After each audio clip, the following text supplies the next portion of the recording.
दोपहर का खाना खाने के लिए भेड़ों के साथ पेड़ के नीचे चले आए। दोनों बच्चे खाना खाने के बाद थकावट के कारण पेड़ के नीचे सो गए।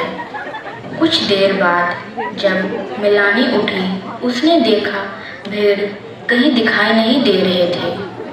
उसने मैक्सिमिन को उठाया और कहा, उठो उठो, हमारी भेड़ें यहाँ नहीं है, चलो ढूंढने चलते हैं। वो दोनों भेड़ों को ढूंढने चले गए। ढूंढते ढूंढते भेड़ उन्हें चरागाह में आराम करती हुई दिखाई दी। भेड़ों को देखकर वे बहुत खुश हुए। दोनों बच्चे अपना खाया हुआ बर्तन लेने के लिए उस पेड़ के पास वापस जा ही रहे थे कि उन्हें एक रोशनी दिखाई दी, जो चमकता हुआ सूरज से भी तेज थी। रोशनी धीरे धीरे आकार में बड़ी हुई और गायब हो गई। रोशनी गायब होते ही वहाँ एक महिला दिखाई दी। वो अपना सर पर हाथ रखी हुई रो रही थी। वो कोई और नहीं, मरियम थी। बच्चे उसे देखकर डर गए। बच्चे उन्हें नहीं पहचान पाए। मरियम खड़ी हुई और उन्हें प्यार से बोली, डरो मत बच्चों, मेरे पास आओ, मुझे तुम्हें संदेश देना है। वो उनसे कद में बहुत ही ऊंची थी। वो सफ़ेद कपड़ा लपेटे हुई, सुंदर सा मुकुट जो गुलाबों से भरा हुआ था। अपनी पवित्रता के कारण वो बहुत खूबसूरत दिख रही थी। उनके गले में एक चेन थी जिसमें बहुत बड़ा क्रूस बना हुआ था। क्रूस के दाहिने और बाएं एक हथौड़ा और कीलें बनी हुई थी।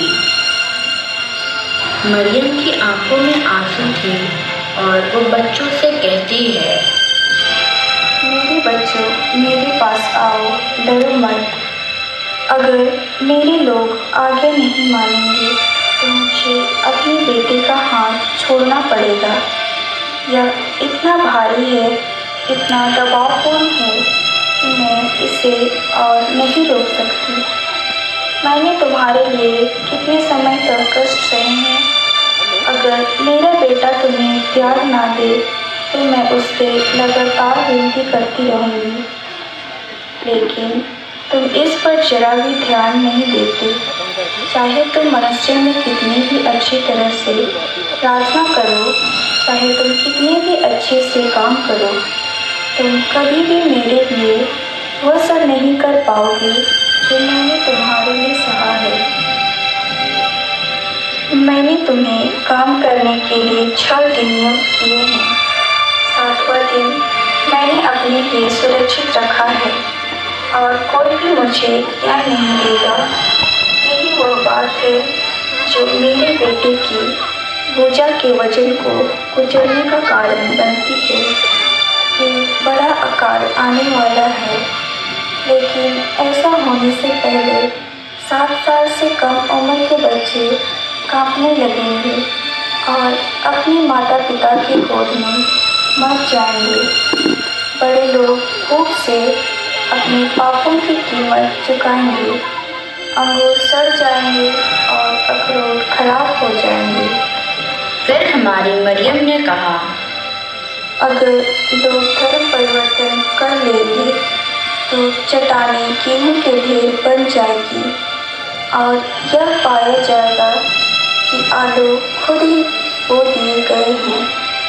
फिर उसने बच्चों से पूछा, क्या तुम अपनी प्रार्थनाएं ठीक से करते हो?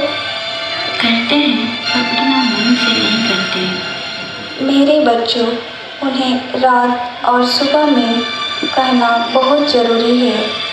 जब तुम्हारे पास समय ना हो तो कम से कम हे हमारे पिता और प्रणाम मैया कहो। मरियम फिर लोगों को फटकारने लगी। गर्मियों में केवल कुछ बूढ़ी महिलाएं ही मिस्सा में जाती है। बाकी सभी गर्मियों में हर रविवार को काम करती है और सर्दियों में जब उन्हें नहीं पता होता कि उन्हें क्या करना है तो वे धर्म का मजाक उड़ाने के लिए ही खींचा जाती है। उसने यह कहते हुए निष्कर्ष निकाला। मेरे बच्चों, तुम यह बात मेरे सभी लोगों को बताओगे। फिर वह एक खड़ी पगडंडी पर चली गई और एक चमत्कार रोशनी में गायब हो गई।